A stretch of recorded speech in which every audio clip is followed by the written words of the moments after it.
Good morning, students. Today in this video we will be discussing about central government. NTSC के लिए बहुत important chapter है और interesting तो नहीं कहूँगा, इंटरेस्टिंग बहुत ही सब्जेक्टिव टर्म हो जाता है। हो सकता है कुछ लोगों के लिए बहुत इंटरेस्टिंग हो और दूसरों के लिए बिल्कुल भी नहीं हो। तो इंटरेस्टिंग नहीं कह के ये कि एक इम्पॉर्टेंट चैप्टर जरूर है, पर्टिकुलरली फॉर एनटीएससी। एक टर्म होता है स्टेट।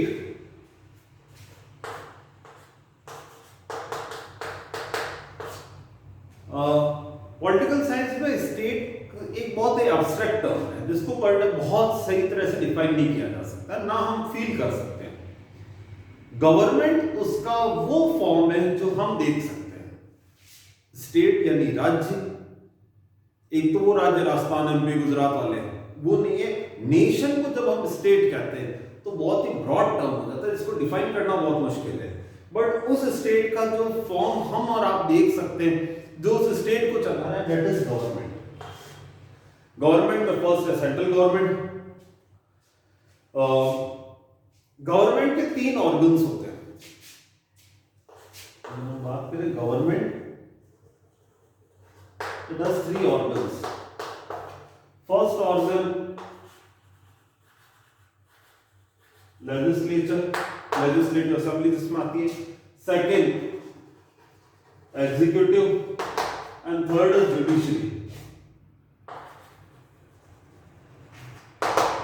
तो स्टार्टिंग विद लेजिस्लेचर।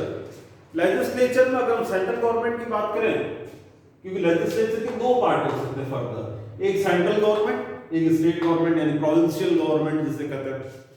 अगर हम सेंट्रल गवर्नमेंट की बात करें तो सेंट्रल गवर्नमेंट की legislature can be Lok Sabha as well as Rajya Sabha.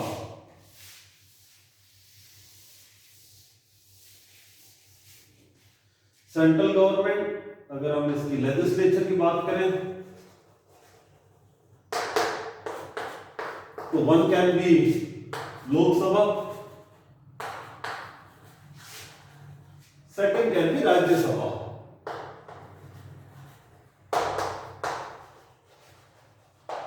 Lok Sabha house of common, क्योंकि हमने पार्लियामेंट्री सिस्टम ब्रिटेन से लिया है, तो ये बिल्कुल उसी तरह का सिस्टम है। ये है house of common. House of lords जिसको हमने कहा state council, Rajya Sabha. Initially Lok Sabha के जो मेंबर्स थे वर फिक्स्ड 500 इनिशियली,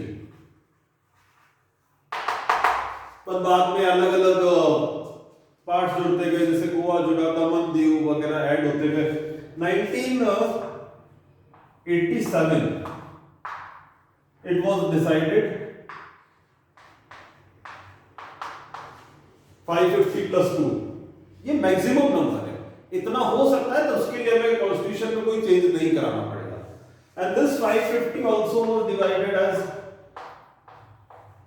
530 + 20 यूनियन टेरिटरी से और ये स्टेट से, और दो Anglo Indian communities.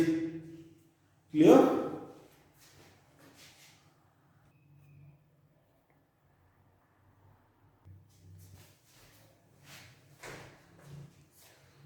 Now next is the members of Lok Sabha.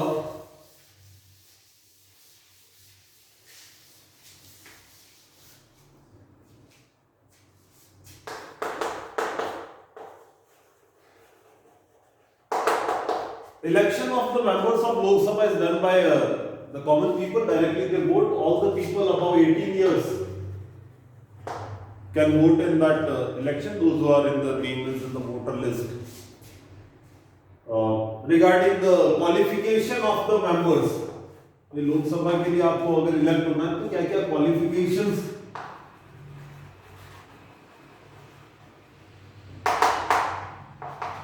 A person should be 25 years age होनी चाहिए। कोई भी ऑफिस ऑफ प्रॉफिट यानी कोई गवर्नमेंट जॉब वगैरह इस टाइप का उसका नहीं होना चाहिए। नेक्स्ट जैसे कहते हैं ना मेंटली फिट होना चाहिए, mentally should be fit, government job वगैरह नहीं होनी चाहिए, ऑफिस में नहीं होना चाहिए, 25 ईयर की एज होनी चाहिए, इंडियन सिटीजन होना चाहिए। नेक्स्ट टेन्योर की अगर बात करें कितने टाइम के लिए, तो लोकसभा के लिए टेन्योर है 5 इयर्स, क्योंकि 5 ईयर के लिए इलेक्शंस होते हैं। लोकसभा राज्यसभा के जो सेशंस होते हैं, बजट सेशन, विंटर सेशन वगैरह, तो ये सेशन 3 मेन सेशन है and are called by president.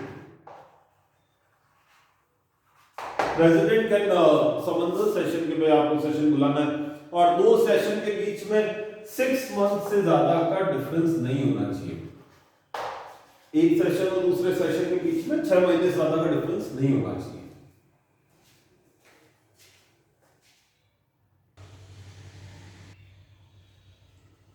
अगला टॉपिक है डिफरेंट ऑफिसर्स जो लोकसभा के होते हैं, और उसमें से फर्स्ट है लोकसभा स्पीकर। लोकसभा स्पीकर यूं कह सकते हैं, लोकसभा का एक तरह से हेड है, चेयरपर्सन है, but here it is called speaker of Lok Sabha. Article 93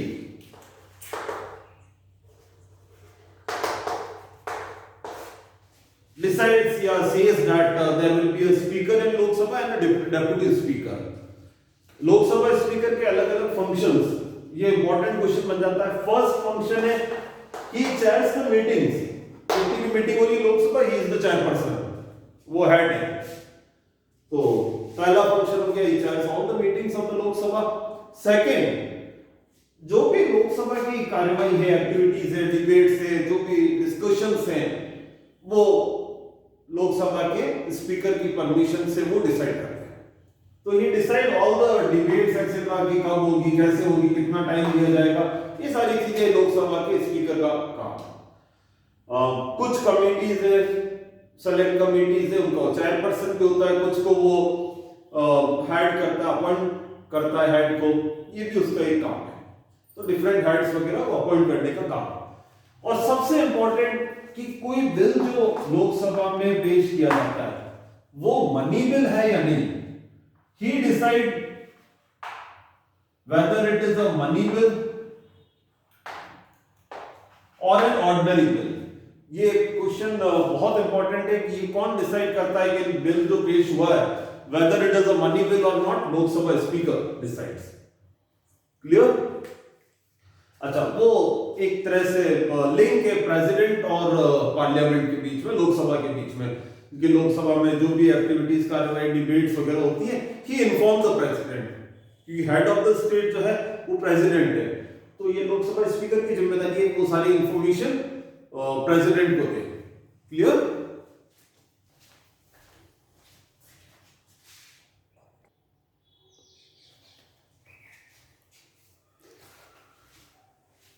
next is Rajya Sabha.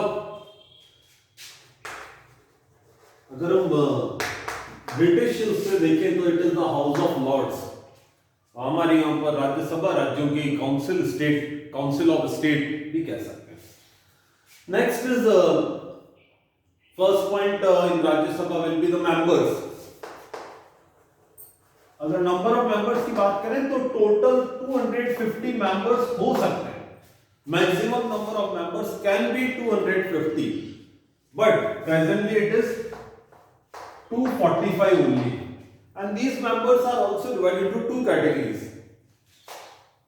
First है 233 members जिनका इलेक्शन होता है इनडायरेक्टली।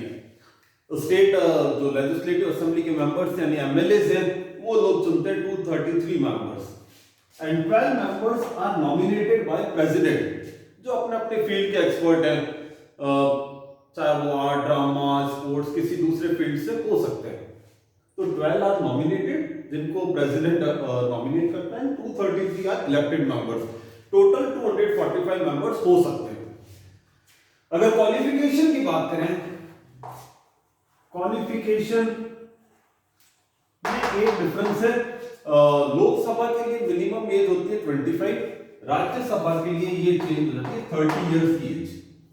अगर आपको राज्यसभा का चुनाव लड़ना है तो 30 इयर्स की एज चाहिए, और लोकसभा का तो 25 ईयर, बाकी चीजें सेम है। टेन्योर, कितने टाइम के लिए चुने जाते हैं लोकसभा के लिए लोकसभा का खुद का टेन्योर 5 ईयर है, राज्यसभा एक परमानेंट बॉडी है, राज्यसभा इज परमानेंट। इसके मेंबर्स चुने जाते हैं 6 ईयर के लिए, जो भी मेंबर्स चुने जाते हैं are for 6 years and after every 2 years, 2 साल के बाद 1/3 मेंबर्स रिटायर हो जाते हैं। यानी 1/3 मेंबर को इस साल सपोज 2020 में चुना गया, अगले 1/3 को चुनेंगे 22 में, फिर 24 में, तो जब तक 6 ईयर होंगे ये 1/3 रिटायर हो जाएंगे, तो वो परमानेंटली चलते रहते हैं। तो ये कभी भी जैसे आप कह सकते हैं ना लोकसभा भंग की गई, वैसा कभी नहीं होगा। 9 बार आज तक 9 टाइम्स लोकसभा को टाइम से पहले खत्म किया गया, बट राज्यसभा परमानेंट बॉडी वो हमेशा रहेगी, एग्जिस्ट करती रहेगी। अब राज्यसभा के जो चेयरपर्सन है उन्हें राज्यसभा का चेयरपर्सन ही कहा जाता है, जैसे लोकसभा में स्पीकर कहते हैं, राज्यसभा का हेड जो चेयरपर्सन है, chairman, Lok Sabha Rajya Sabha chairman. Vice president is ex officio chairman of Rajya Sabha. Vice president of India ex officio chairman रहता है राज्यसभा का। जनरली वाइस चेयरमैन जो है वो मीटिंग्स वगैरह हेड करता है, अगर वाइस प्रेसिडेंट वहां नहीं रहता। तो वाइस प्रेसिडेंट का जो पीरियड है वो तो 5 इयर्स का ही होता है। वाइस प्रेसिडेंट ऑफ इंडिया 5 साल के लिए चुना जाता है, बट राज्यसभा का जो वाइस चेयरमैन है वो कोई भी एक मेंबर हो सकता है, जिनको वो लोग चुने, वो 6 इयर्स के लिए रहता है। राज्यसभा का जो वाइस चेयरमैन है वो कोई भी राज्यसभा का मेंबर हो सकता है। जैसे लोकसभा में हमने देखा एक स्पीकर होता है, लोकसभा का मेंबर होता है, उसको वो लोग चुन लेते हैं और उसे हटाया भी जा सकता है। लोकसभा के स्पीकर को 14 डेज पहले एक नोटिस देके कि भाई हम आपको हटाना चाहते हैं, जो कुछ मेंबर्स अगर वहां देते हैं 14 डेज के अंदर अंदर वोटिंग हो जाएगी और लोकसभा के स्पीकर को हटाया जा सकता है।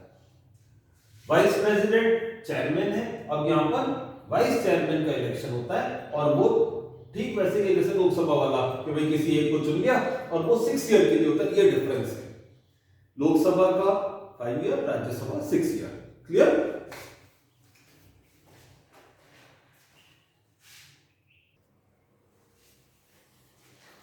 Next is power and the functions of parliament. दोनों राज्यसभा लोकसभा के जनरली अगर हम देखें कि क्या पावर्स ऑफ फंक्शन है, फर्स्ट अगर हम बात करें तो लेजिस्लेटिव पावर्स। लेजिस्लेटिव पावर में जितने भी एक्ट बनते हैं, कानून बनते हैं, all are made in Lok Sabha और राज्यसभा, या दोनों को मिला के जिसका जैसा प्रोविजन है। तो लेजिस्लेटिव पावर्स पार्लियामेंट के। दूसरे पावर्स है कॉन्स्टिट्यूशनल अमेंडमेंट के।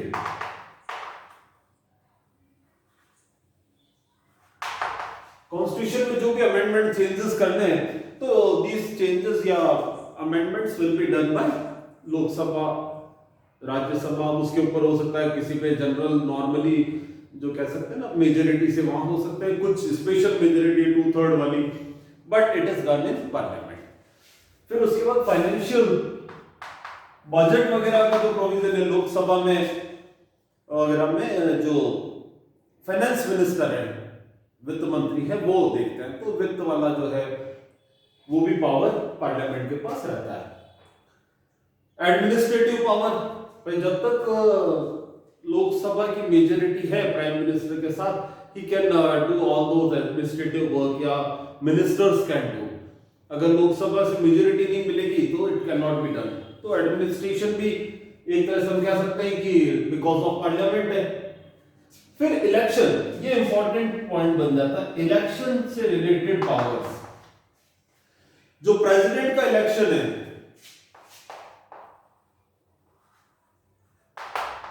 आर्टिकल 54,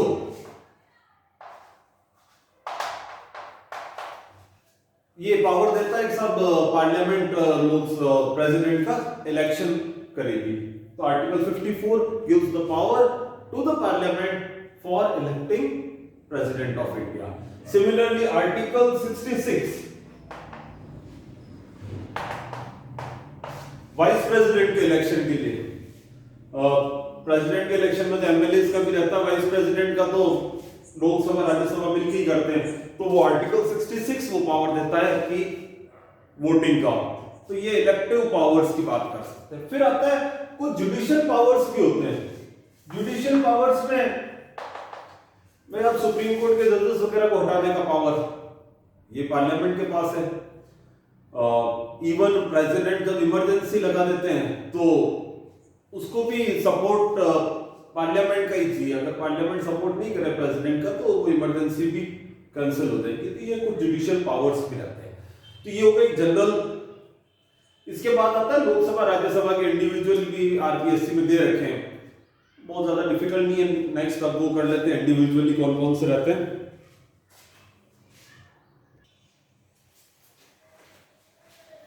नेक्स्ट अब लोकसभा के पावर्स।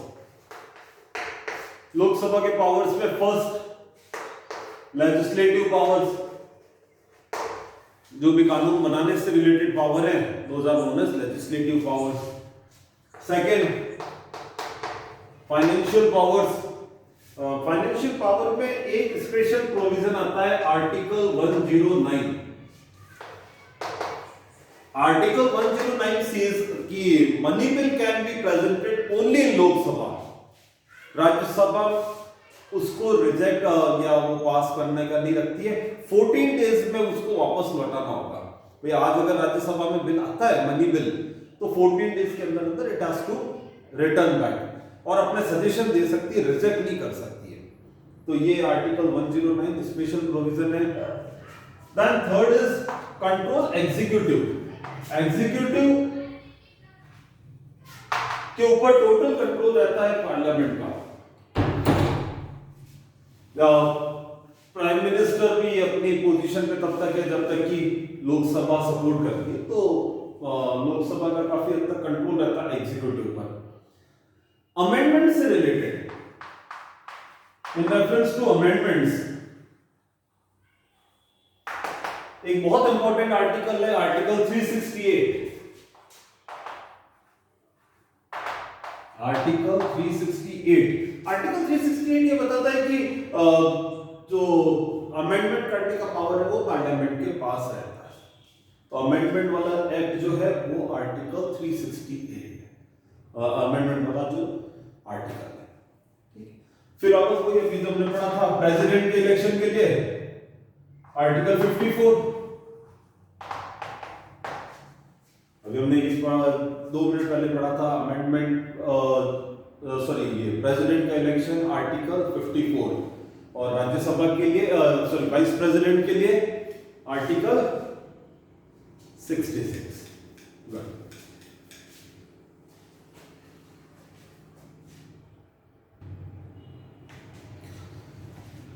नेक्स्ट इज राज्यसभा के पावर वही जो पहला लॉ बनाने के लिए जो लेजिस्लेटिव पावर्स होते हैं। दूसरा फाइनेंशियल पावर में मनी बिल वाला पावर राज्यसभा के पास है ही नहीं, only they can give suggestion. Impeachment से रिलेटेड काफी पावर्स हैं जो लोकसभा के बराबर ही है।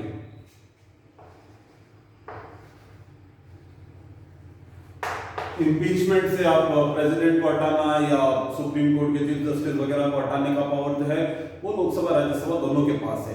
नो कॉन्फिडेंस मोशन राज्यसभा में नहीं आ सकता बिकॉज प्राइम मिनिस्टर का जो इलेक्शन है लोकसभा की सीट्स के हिसाब से डिसाइड होता है कि लोकसभा की मेजोरिटी है तो प्राइम मिनिस्टर उस पार्टी से या उससे बनेगा। राज्यसभा का उससे कोई लिंक नहीं है। तो नो कॉन्फिडेंस मोशन राज्यसभा में नहीं आ सकता। ये एक इंपॉर्टेंट पॉइंट है, क्वेश्चन अगर होना भी पूछे तो भी ध्यान रखना। मनी बिल से रिलेटेड पावर है नहीं। फिर एक आता है स्पेशल पावर। बाकी सब हमने अभी तक यही पढ़ा कि सब ज्यादातर पावर तो लोकसभा के पार्ट है, बट स्पेशल पावर्स आर्टिकल 249 से एक स्पेशल पावर मिल जाता है कि कोई भी सब्जेक्ट स्टेट लिस्ट का है उसको यूनियन लिस्ट में ला सकता है राज्यसभा, लोकसभा नहीं ला सकती। आर्टिकल 249 राज्यसभा से रिलेटेड है। Any subject of state list can be transform into union list. अगर राज्यसभा चाहे तो। जैसे अभी सब्जेक्ट्स हैं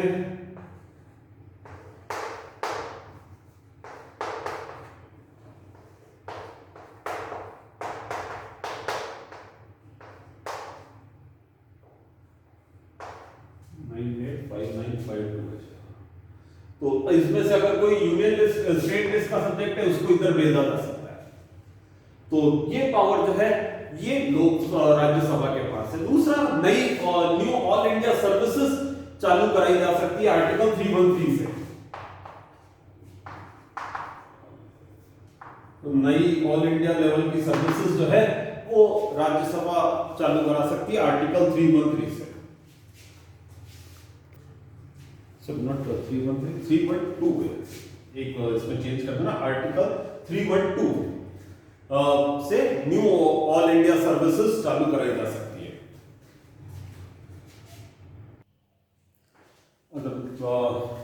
ये हमने पढ़ा था parliament, Lok Sabha, Rajya Sabha. I think it must be clear. अगले वीडियो में प्रेसिडेंट, वाइस प्रेसिडेंट के बारे में हम डिस्कस करेंगे। एनटीएससी का नोटिफिकेशन आ चुका है।